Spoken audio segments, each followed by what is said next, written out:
Olá, seja muito bem-vinda, seja muito bem-vindo. Eu sou a Gabriela Varela, esse é o Videocast em Detalhes. E aqui sempre com um convidado, uma convidada, a gente analisa e aprofunda numa temática ou numa notícia importante do momento. A gente continua falando sobre o conflito palestino e hoje eu converso com Vladimir Safatli, que é filósofo, psicanalista, escritor, professor titular do Departamento de Filosofia e também do Instituto de Psicologia da Universidade de São Paulo.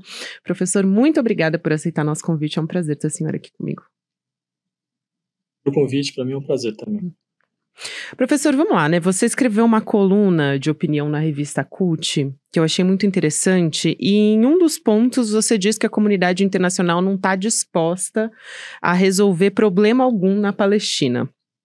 Aí eu ressaltei isso aqui porque acredito que isso tenha ficado mais evidente com essas reuniões frustradas no Conselho de Segurança da ONU, né? E aí, dando alguns exemplos do direito internacional que o senhor mesmo traz no texto, tem as resoluções 242 e 338 do Conselho de Segurança, tem os acordos de Oslo. Isso não deveria já encaminhar essa situação toda que a gente está vendo para uma condenação?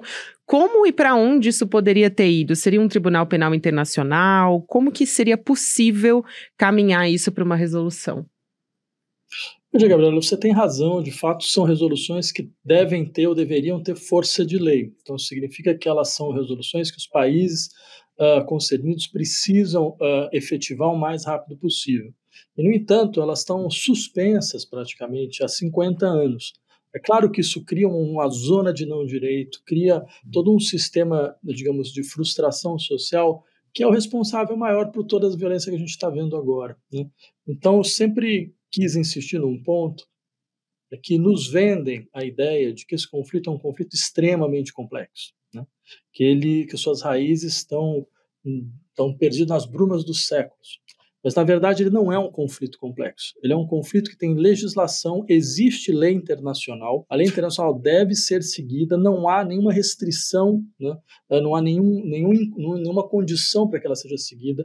Isso foi o resultado de uma compreensão internacional pós-Segunda Guerra, de que se nós não quiséssemos entrar numa situação de guerra generalizada mais uma vez, era necessário um fórum de discussão, de deliberação e de restrição, vinculado, então, às Nações Unidas, que é um pouco o que aconteceu.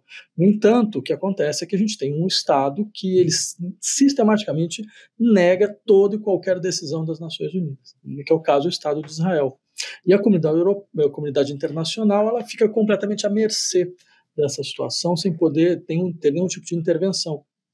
Sendo que o mais adequado seria, de fato, que você tivesse uma intervenção internacional, você teria tropas internacionais naquela região, para que a legislação fosse realizada e para que a situação fosse pacificada. E também, ainda nessa mesma linha que a gente está conversando, eu queria incluir aqui uma reflexão que fez o escritor Itamar Vieira Júnior na coluna dele na Folha de São Paulo. Eu vou ler um trechinho aqui para a gente poder refletir a respeito, e todo mundo que está nos ouvindo também. Ele diz o seguinte, e eu achei muito forte esse trecho: talvez seja o direito ao território o mais elementar de qualquer ser vivente em qualquer fração da Terra, incluindo no nosso país. O direito ao território é um direito inalienável à vida humana. Não é possível viver sem um chão para pisar, sem terra para erguer uma casa ou cultivar, sem ruas para trafegar e caminhar. Talvez o direito ao território se antecipe até mesmo ao direito de se alimentar, porque até para cair morto é preciso que haja um chão. E milhões, quiçá bilhões de seres humanos vivem se deslocando de um lugar para o outro, impedidos de existirem onde se encontram.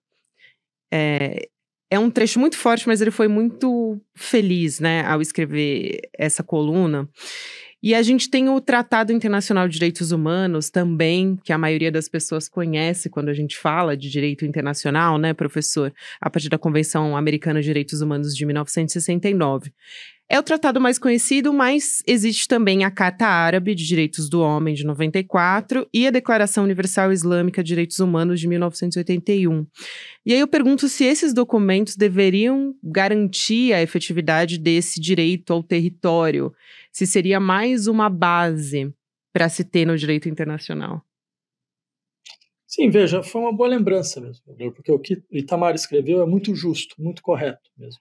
Os gregos já nos lembravam que a liberdade era um composto de 3 atribuições. Primeiro, autonomia, capacidade que eu tenho de uma certa maneira, ser ter uma relação, digamos, de imanência com a minha própria vontade, autarqueia, não ser senhor das suas paixões, e também autoctonia, ou seja, ter um território, ter uma terra. Né? Era muito claro que não há nenhuma liberdade possível sem que você tenha, de uma certa forma, uma terra na qual você pode crescer, gerar e frutificar. Né? Então, eu diria que isso nos lembra uma questão fundamental. Não há nenhum questionamento sobre o direito de autoctonia dos territórios da faixa de Gaza, da Cisjordânia e de Jerusalém Oriental. Isto é um ponto pacífico do direito internacional. Esta terra é palestina. No entanto, o governo de Israel, ele até agora alimenta 700 mil colonos só na Cisjordânia. E veja, como se não bastasse o termo já deixar muito claro do que se trata, ou seja, colonos, são colônias, é uma lógica colonial que a gente está vendo em pleno século XXI, no sentido mais clássico do termo. Como se não bastasse isso, eu gostaria que as pessoas lembrassem o que são essas colônias. Eu fui na Cisjordânia, né?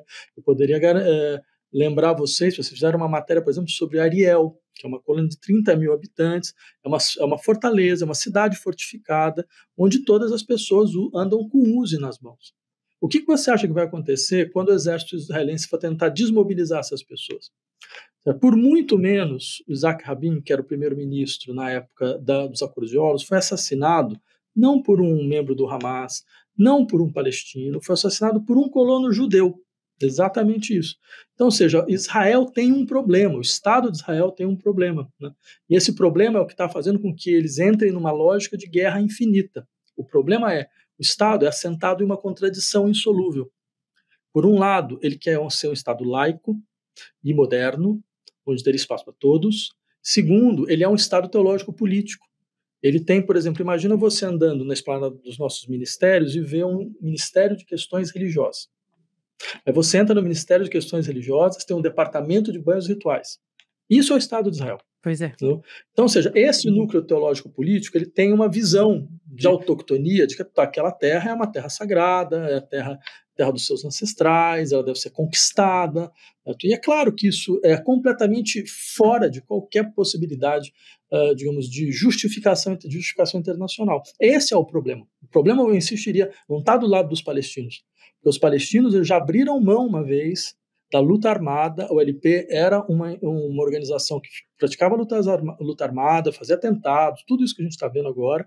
Eles abriram mão para entrar num processo de negociação. Eles foram traídos. Exatamente, só relembrando aqui quem nos acompanha que a OLP é a Organização para a Libertação da Palestina.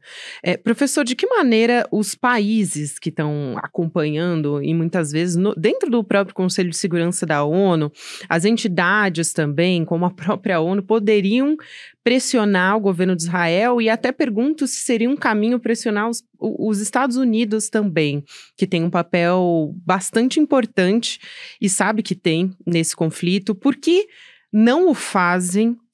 E por que existe também um alinhamento automático a Israel da maioria dos países, né? Inclusive da imprensa? É interessante, a gente vem observando aqui no ICL, por exemplo, como muitas vezes, né, em muitos veículos tem um alinhamento até mais automático do que os próprios veículos israelenses. Por exemplo, quando a gente fala do Haaretz, né, ele é muito crítico ao governo de Benjamin Netanyahu, e isso a gente não vê na mídia de maneira geral, na mídia hegemônica, vamos dizer assim. Não, muito bem lembrado, Gabriela. Na verdade, acho que as melhores matérias que foram feitas sobre esse conflito foram feitas pelo Haaretz. Né? Eu lembraria que assim que o conflito foi deflagrado, o editorial que eles fizeram contra o governo de Netanyahu foi uma aula de jornalismo, uma verdadeira aula de jornalismo e de coragem também diante de toda a situação que a gente vê. Né? Então, eu acho que é uma série de questões aí que devem ser levadas em conta. A primeira delas é que a ONU não existe mais. Ela simplesmente ela não tem mais função nenhuma, a não ser dar emprego para diplomatas. Ela não tem mais condição de preencher as funções a quais ela era vinculada. Né?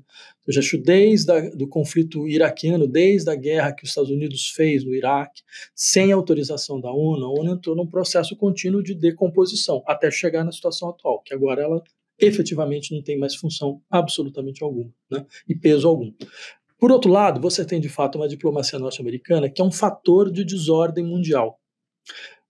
Os norte-americanos, principalmente os democratas, gostavam de vender essa imagem de que eles eram partidários do multilateralismo, ao contrário dos republicanos, que eram muito centrados em si mesmos, nos seus próprios interesses.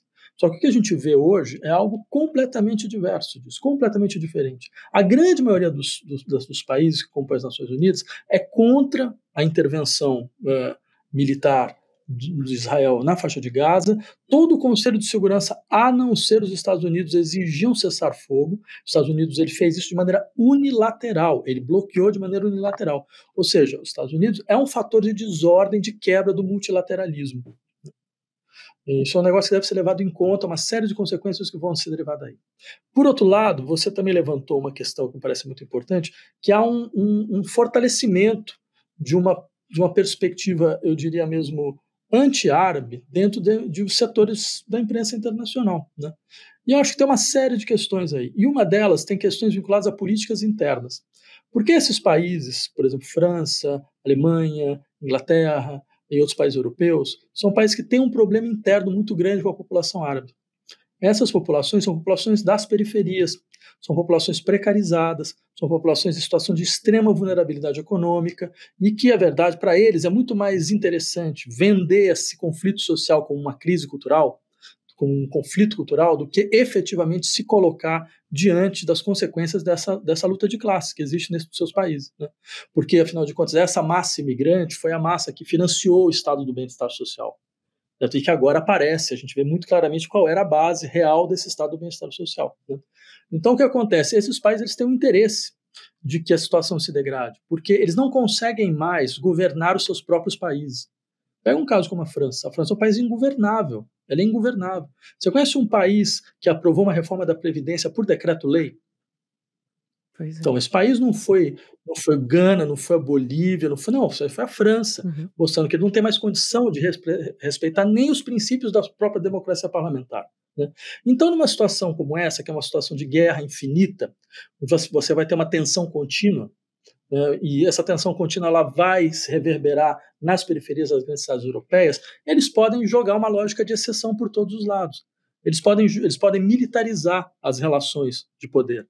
Eles podem dar guinadas autoritárias, né? Que aí é mais fácil você governar dessa maneira. Então, eu acredito que o que a gente está vendo é um ponto de inflexão mundial no modelo de governabilidade que nos é próprio. É isso que está acontecendo. É muito boa essa lembrança também desses países europeus, porque acredito que talvez um dos únicos países que tenha se posicionado de uma forma mais enérgica foi a Espanha, né? O próprio Pedro Sánchez, né? E a ministra, uma das ministras de Pedro Sánchez, né? O presidente do governo espanhol. Porque a França mesmo tentou impedir que os cidadãos se manifestassem contra, né, as ações do governo de Israel e pró-Palestina. Sim, não, é uma coisa inacreditável, eu nunca tinha visto nada parecido. Eu diria, acrescentaria ainda mais um país que me parece bastante significativo, que tem que apoiou a situação, a causa palestina na Europa, que é a Irlanda. Exatamente pelo fato de que a Irlanda passou por uma situação de guerra colonial no século XX. Então, eles sabem muito bem o que isso significa, né? Então, eu insistiria bem, você vê uma espécie de aliança entre países que passaram por situações de opressão semelhantes, né? E eu fico me perguntando, professor, a respeito do Brasil, como que você avalia o peso que o Brasil tem num posicionamento como esse? Porque a gente teve, por exemplo, a Bolívia, né, que rechaçou totalmente essas ações de Israel, rompeu as relações diplomáticas de fato, e a gente tem o Brasil adotando talvez umas declarações um pouco mais fortes contra Israel, né? O presidente Lula falou em genocídio, usou essa palavra, o próprio Celso Amorim também falou em genocídio algumas vezes, né? Então, dá para a gente dizer que o Brasil está subindo um pouco o tom, né, em relação ao início, desde o dia 7 de outubro, mas a gente poderia, e você avalia, professor, que seria adequado, seria o melhor caminho subir o tom mesmo em relação às ações do governo de Israel? Qual que seria o caminho? Porque eu tenho ouvido alguns especialistas dizendo que não, que a situação já é grave o suficiente, o Brasil sempre teve um posicionamento né, pró dois estados, e se subir o tom pode piorar ainda mais, mas qual que seria o caminho, então, eu me pergunto, se não pressionar mais o governo de Israel? Tá. A primeira coisa, eu acho que, bem, eu tenho várias críticas ao governo brasileiro, mas acho que nesse caso ele teve uma atitude bastante louvável, principalmente quando o Brasil ocupava a presidência do Conselho de Segurança da ONU. A diplomacia brasileira tentou por todos os lados encontrar uma linha, digamos, de consenso e infelizmente não conseguiu, mas não foi por falha brasileira, foi por questões internacionais. Por outro lado, é fato que a gente vê vários países latino-americanos em posições bastante combativas em relação às práticas adotadas pelo governo israelense, que é um governo de extrema-direita, um governo que tem uma aliança preferencial com a extrema-direita mundial. Haja visto o que o embaixador de Israel fez aqui no Brasil, fazendo reuniões com o senhor Jair Bolsonaro, que é o seu aliado natural. O aliado natural. Milei, na Argentina, falou, olha, os únicos países que eu vou levar em conta nas relações internacionais é Estados Unidos e Israel. Ou seja, há uma internacional conservadora do qual este governo, com todos os seus grupos, religiosos, faz parte. Então é importante lembrar disso. Eu acho que a América Latina ela lembra muito bem o que isso significa, por isso você tem países que tomaram decisões, ou como a Bolívia, ou como a Colômbia, e como o Chile, que chamaram seus embaixadores de volta. Bem, o Brasil tem uma questão que talvez seja um pouco mais complicada, que é uma questão na qual você tem as duas comunidades, a comunidade árabe e a comunidade judaica no Brasil, elas são grandes comunidades.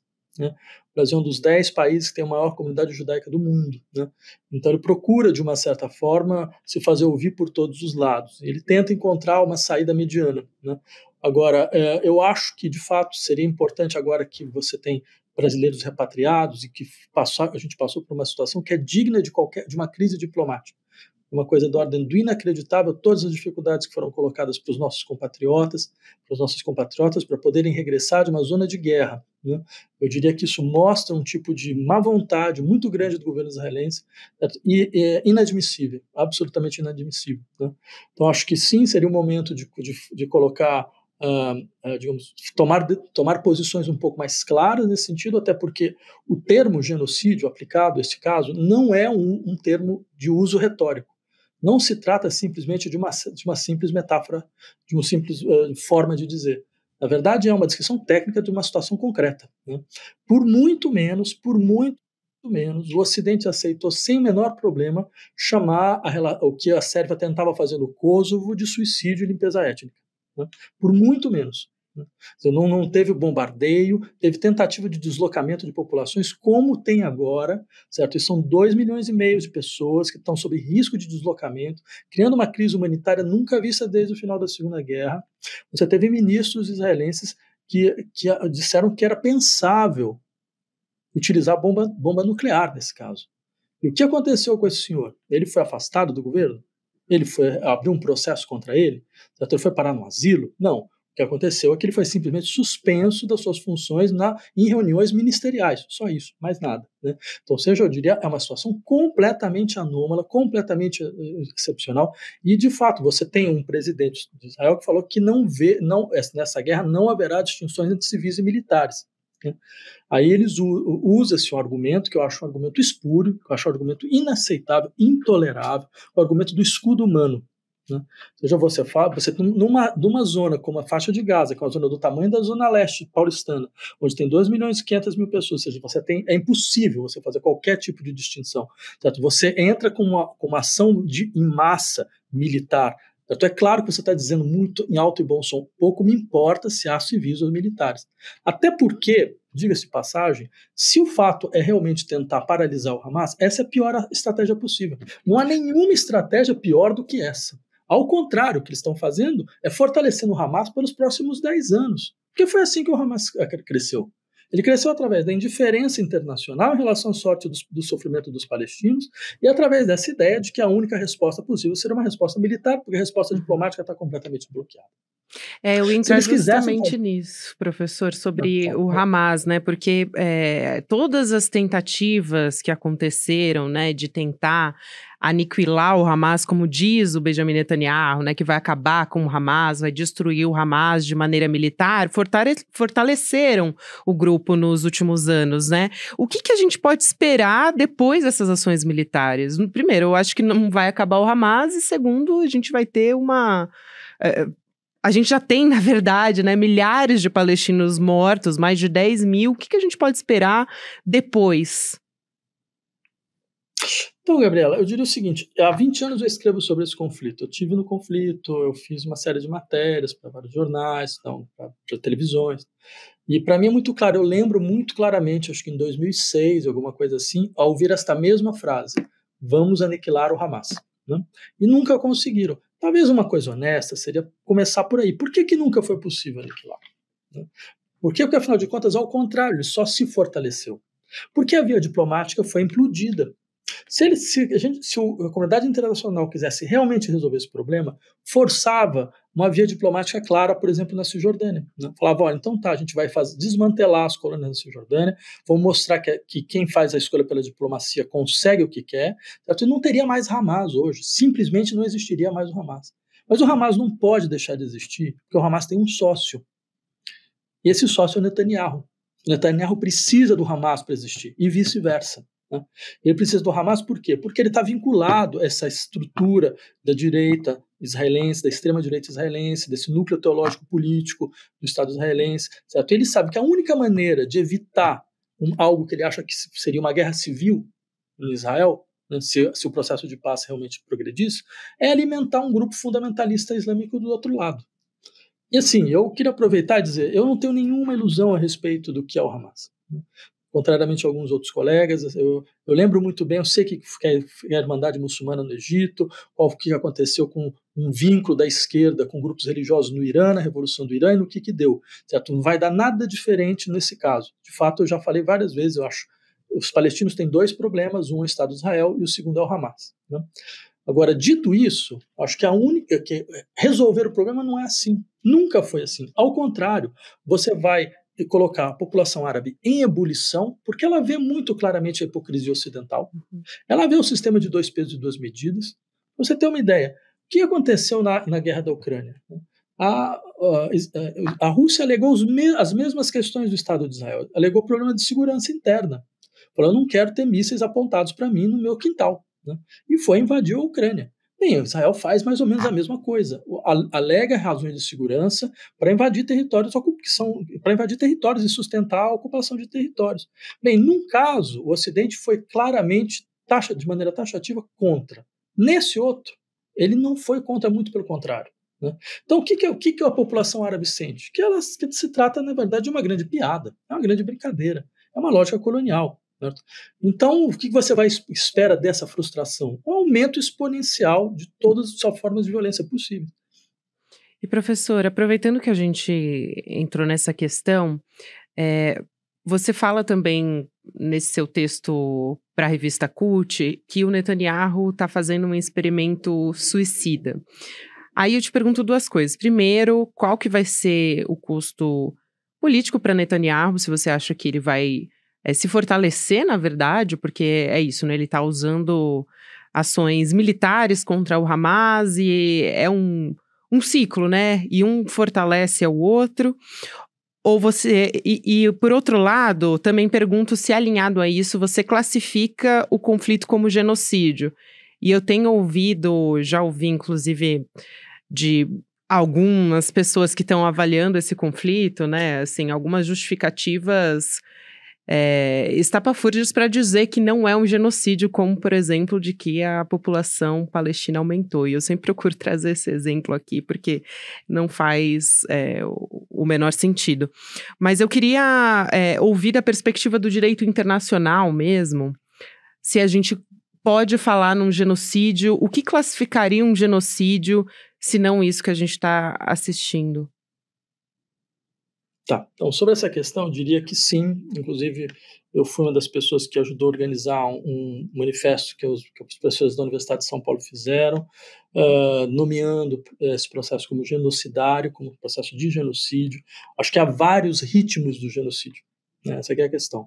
Você tem, um deles é uma espécie de massacre administrativo, que é uma lógica colonial clássica também, que você vai encontrar na Hannah Arendt descrevendo sobre as lógicas imperialistas do século XIX, né?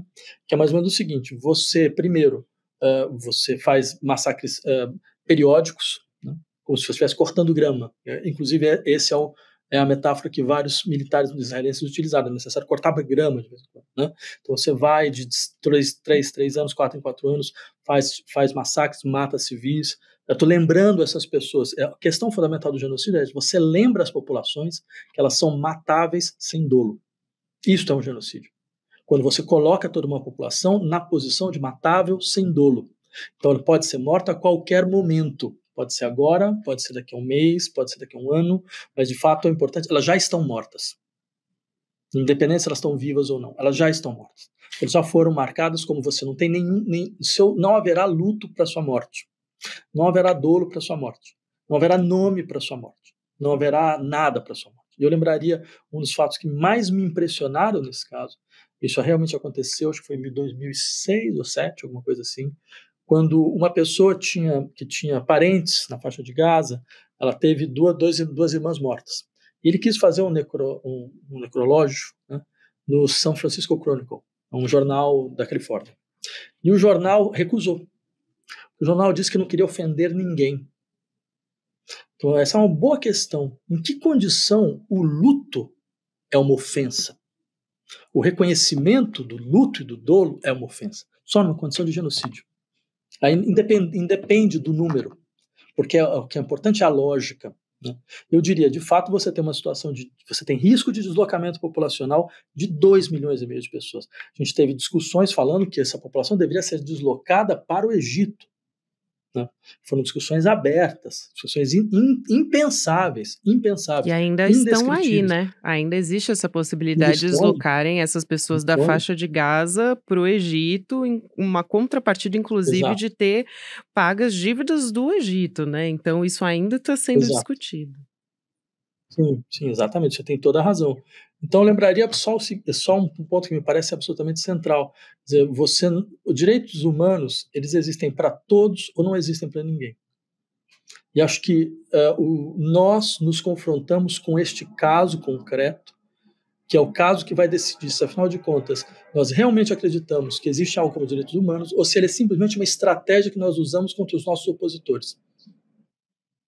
É exatamente isso. E, professor, esse experimento, só para grifar, né, que eu tinha perguntado a respeito do experimento suicida do Netanyahu e qual que vai ser o custo político para ele, se na verdade ele vai se beneficiar dessa história. Claro, aí só... é verdade. Uhum. Perguntar esse ponto. Eu diria basicamente o seguinte: não há nenhuma guerra contra processos de libertação nacional que tenha sido vencida dessa forma. Eu acho que a gente deveria ter aprendido alguma coisa com o Vietnã, a gente deveria ter aprendido alguma coisa com o Afeganistão agora. Todas elas mostram o seguinte: este modelo não funciona, pura e simplesmente. Ele só tem uma função: militarizar a sociedade que ocupa. Certo? A questão é muito mais uma questão interna à sociedade. A sociedade francesa foi militarizada na sua lógica, certo? Quando ela estava fazendo a guerra do Vietnã. E os Estados Unidos a mesma coisa. E isso que está acontecendo em Israel. Eu diria isso, inclusive, é um diagnóstico de uma grande socióloga israelense chamada Eva Illouz, que escreveu textos muito interessantes sobre isso, sobre o que estava acontecendo com a subjetividade do seu próprio país. Né? Então, eu diria, tem uma questão que mostra muito claramente que, primeiro, você não vence uma guerra dessa forma. Isso não é uma guerra, isso é uma luta de libertação nacional, então é necessário que ela seja resolvida internacionalmente. Há fóruns internacionais de decisão que podem resolver, só que eles estão totalmente desarticulados. Por outro lado, se você tem um aprofundamento desse processo, eu volto a insistir, o que você vai ter é uma situação de insegurança generalizada. Agora, eu temo que isto, no fundo, é o que o Ocidente quer. Porque o Ocidente não sabe mais como se governar. Ele não tem mais nenhuma condição de governo, porque ele tem um sistema de crises conexas que não passam mais. Você tem crise ecológica, você tem crise ambiental, você tem crise demográfica, você tem crise social, você tem uma crise econômica que vem desde 2008. E, tecnicamente, essa crise nunca passou. Né? Você tem uma crise psíquica profunda, certo? Basta você ver o tamanho do sofrimento psíquico que pervade as populações ocidentais hoje em dia. Você tem crises epistêmicas, ou seja, você tem um sistema de crises. Esse sistema de crise ele mostra o seguinte: o modelo de governo que nós tínhamos não funciona mais, pura e simplesmente. O que a extrema-direita faz hoje, ela entendeu isso. Ela entendeu que as sociedades são ingovernáveis. Então ela produz o caos, ela governa no caos, ela sabe gerir o caos muito bem, né, porque ela tem o discurso do medo e da insegurança por todos os lados, mas por outro lado ela tem uma lógica insurrecional. Ela fala, de fato a gente não quer ficar na posição onde nós estamos, a gente quer uma transformação estrutural. E a tristeza política atual é essa, a extrema-direita é a única força insurrecional que nós conhecemos hoje. Então, acho que eles vão aproveitar essa situação. Isso é que eu mais temo, na verdade. Que, no fundo, essas forças queiram esta degradação.